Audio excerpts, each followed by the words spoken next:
Hey guys, यह Indonesia का सबसे बड़ा हिंदू मंदिर है जिसे प्रम्बडन कहा जाता है। नहीं, सिर्फ इस राजसी मीनार वाला मंदिर ही नहीं, सिर्फ ये 3 मंदिर ही नहीं, ये 6 विशाल मंदिर हैं जिनके किनारे पर 2 छोटे मंदिर हैं। मैं मजाक कर रहा हूँ, यह उससे भी बड़ा है। मंदिर परिसर में इसके चारों ओर 218 छोटे मंदिर शामिल हैं। क्या आप इसकी भयावहता पर विश्वास कर सकते हैं? लेकिन नहीं, ये संपूर्ण प्रम्बडन परिसर नहीं है। 1 मील के दायरे तक फैले कई अन्य मंदिर भी हैं और आप पैदल चलकर भी उन तक नहीं पहुंच सकते। अधिकांश लोग सभी मंदिरों में जाने के लिए कार लेते हैं। एक प्राचीन मंदिर परिसर की कल्पना करें जो इतना बड़ा हो कि आपको इसके अंदर की सभी संरचनाओं को देखने के लिए एक वाहन की सवारी करनी होगी। आपको एक ही कॉम्प्लेक्स में कई बड़े मंदिर मिल सकते हैं। यही कारण है कि प्रम्बडन मंदिर परिसर को यूनेस्को द्वारा विश्व धरोहर स्थल घोषित किया गया है।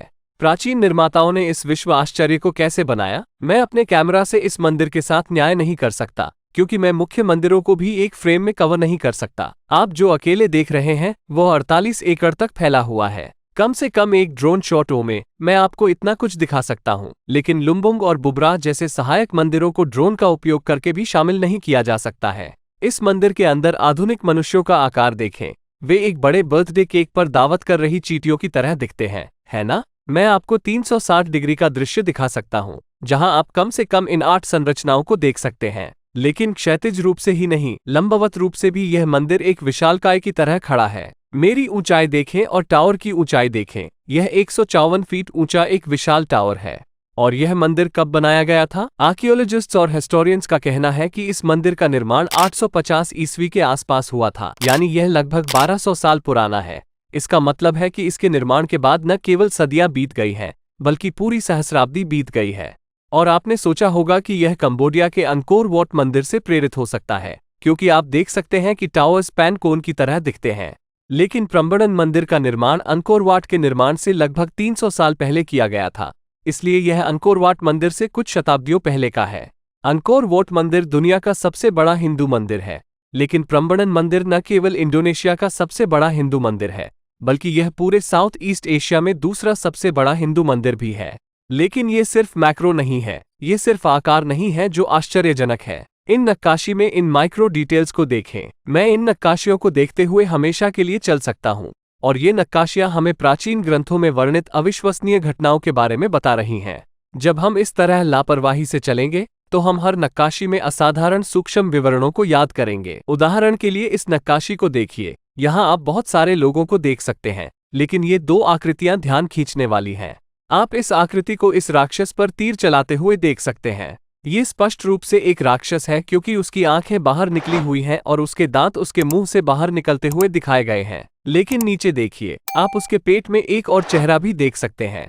यहाँ तक कि पेट पर भी आप उसकी आंखें बाहर निकलते हुए और उसके नुकीले दांतों को बाहर निकलते हुए देख सकते हैं। इस नक्काशी में शास्त्रों के अनुसार भगवान राम को राक्षस कबंध से लड़ते हुए दिखाया गया है। लेकिन यहाँ इस विवरण को देखें।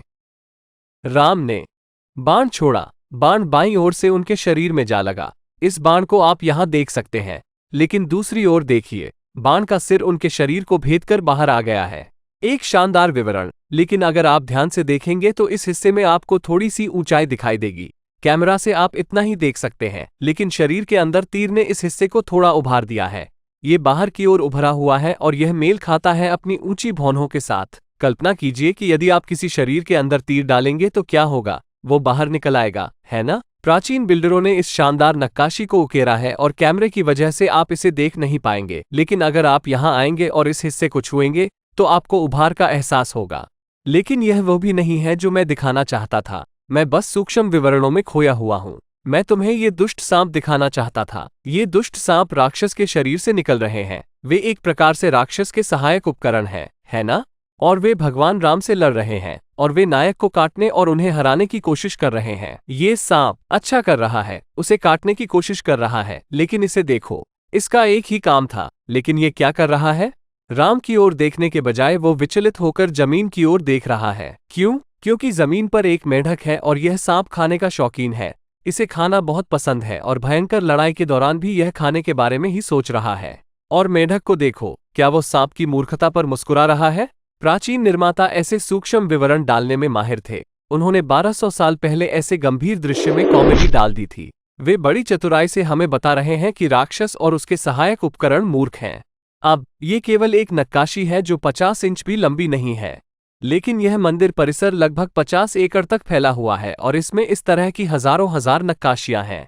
कल्पना करें कि अगर हम इस वृहद मंदिर परिसर के सूक्ष्म विवरणों का डॉक्यूमेंटेशन करना शुरू कर दें तो कितना समय लगेगा। इसका डॉक्यूमेंटेशन करने में मुझे पूरी जिंदगी लग जाएगी, लेकिन अगर इसे कागज पर उतारने में पूरी जिंदगी लग जाती है तो कल्पना कीजिए कि उन्हें इस तरह का मंदिर बनाने और उसे इस स्तर की नक्काशी से भरने में कितना समय लगा होगा। लेकिन कुछ अजीब है जिसे कोई भी समझाने में सक्षम नहीं है।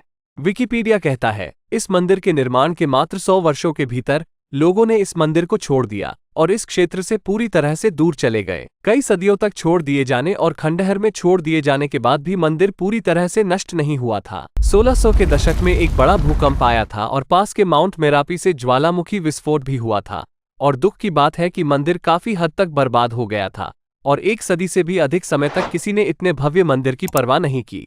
1733 में C.A. लोन्स नाम के एक डच एक्सप्लोरर ने मंदिर की खोज की और अपनी रिपोर्ट में उन्होंने उल्लेख किया कि यहाँ कटे हुए पत्थर हैं जो पहाड़ी की तरह दिखते हैं। जब अधिकारियों ने इसे फिर से बनाने की कोशिश की तो उन्हें एहसास हुआ कि पत्थरों का एक बड़ा हिस्सा गायब था, क्योंकि स्थानीय लोगों ने इनमें से कई पत्थरों को अपने घर बनाने के लिए ले लिया था। लेकिन प्रकृति के विनाश और इंसानों द्वारा पत्थर ले जाने के बाद भी यह एक विशाल पहाड़ी जैसा दिखता था। इन तस्वीरों को देखिए, ये वास्तव में ऐसी दिखती थी और वे अगले 100 वर्षों तक इन चट्टानों को एक साथ नहीं जोड़ सके। इसलिए 1814 में भी खोज के लगभग 100 वर्षों के बाद भी मंदिर अभी भी ऐसा ही दिखता था। मुख्य मंदिर, जिसका भव्य मीनार आज ऐसा दिखता है, 1889 में ऐसा दिखता था। इसलिए इंडोनेशिया के आर्कियोलॉजिस्ट्स के लिए इसे एक साथ रखना एक असंभव कार्य था और उन्होंने इसे अब इस तरह दिखने के लिए तैयार किया है। लेकिन इस मंदिर में एक और शानदार विशेषता है जिसने कई आर्कियोलॉजिस्ट्स और हिस्टोरियंस को पूरी तरह से चौंका दिया है। प्रम्बड़न मंदिर किसे समर्पित है? भगवान विष्णु या भगवान शिव?